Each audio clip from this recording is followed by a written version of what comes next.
Poliklinikamızda valideynlər tərəfindən ən sıx sorulan suallardan biri uşaqlar arasında saç tökülməsindən bağlıdır. Adətən də bu valideynlər yeni doğulan körpəsi olan valideynlərdir ki, 6 ay qədər bu saç tökülməsini biz çox görürük. Lakin 6 ayına kimi olan saç tökülmələr tam normaldır, fizioloji bir haldır. Çünki 6 aydan sonra bizim yeni saçlarımız çıxır.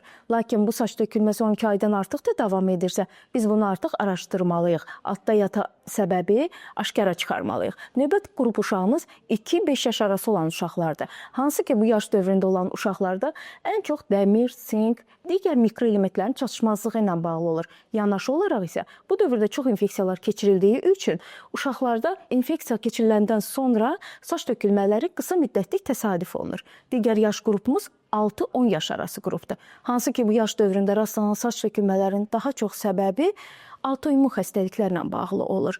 Növbəti yaş qrupumuz yeniyetmələrdir. Hansı ki, yeniyetməlik dövründə hormonal sistemdə dəyişikliklər gedir və bu zaman uşaqlarda, yeniyetmələrdə saçlarda çoxlu yağlanma, seyrəkləşmə olur. Lakin bu da keçici bir dövrdür. Bu proses yeniyetməlik dövrü başa çatana qədər davam edə bilər.